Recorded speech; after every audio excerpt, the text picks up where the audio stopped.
International events like the Mid-Season Invitational are always a fun opportunity to see teams and players pit their own unique playstyles against one another and measure themselves against the strongest possible pool of competitors. Today we're going to look at the teams and players who qualified for MSI 2021 to set some expectations for who to watch and how we can expect them to play.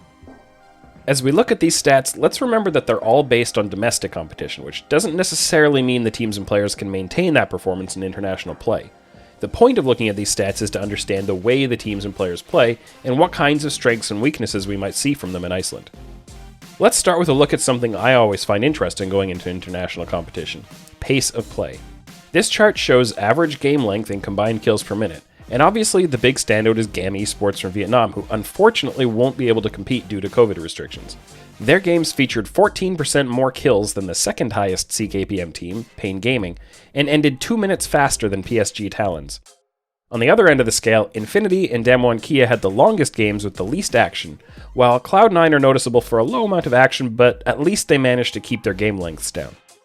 Next up, one of my favorite things to look at: early game performance. Among the MSI attendees, PSG Talon were the most dominant early game team, earning a 72.7 early game rating, meaning they had an average 72.7% win probability at the 15-minute mark of their games. GAM Esports were close behind. Unicorns of Love, Mad Lions, and Infinity were on the low end of early game performance, relying more on their mid and late game execution. It should be interesting to see whether opponents will see that as a weakness and try to attack it. One of the choices teams sometimes have to make is how much to focus on stacking up dragons versus how much to focus on controlling Rift Heralds and playing for towers. Mad Lions had one of the lowest dragon control rates among tournament attendees at only 53%, but they took 73% of the Rift Heralds. Compare that to Pentanad or Royal Never Gave Up, who both had less than 50% Herald control. Or look at Damwon Kia and PSG Talon, who did a great job of controlling both neutrals. International events always seem to bring out a lot of early skirmishing, and neutral objectives are an enticing battleground. So let's see who contests the early dragons and heralds the hardest. Now we can get into some player stats, starting with laning outcomes. The highest GXD10 among MSI attending players belonged to River, the jungler for PSG Talon, with an enormous plus 864.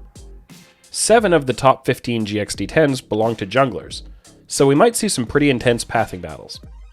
Arya from Dead FM is worth shouting out here as the only mid laner in the top 15, but he might have a tough time maintaining that performance against Showmaker and Perks.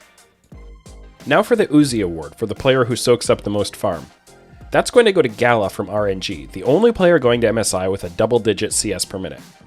Utapon from Dead FM gets a higher share of his team's late game farm, but Gala is the overall CSing king.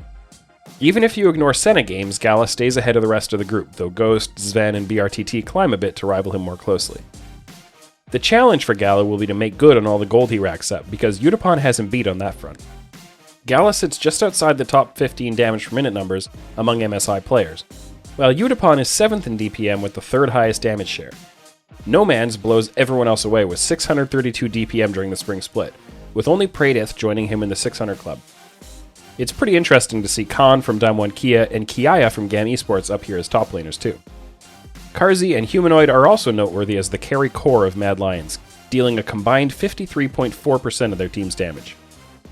Games start on May 6th, and I can't wait to see how the playstyles clash and find out which players and teams do the best job of translating their performance at home onto the international stage. These days, everybody's talking about Wild Rift this, Wild Rift that. And you know what's actually wild? The amazing performance you can get with Alienware computers with NVIDIA graphics cards in them. You can go check them out over at alienware.com/Travis, and you can use Travis10 off to save 10%. Also wild that you can do that. They've got some fantastic stuff, including the Alienware M15R4. We love Alienware. Thank you so much for sponsoring my content, and we'll catch you next time.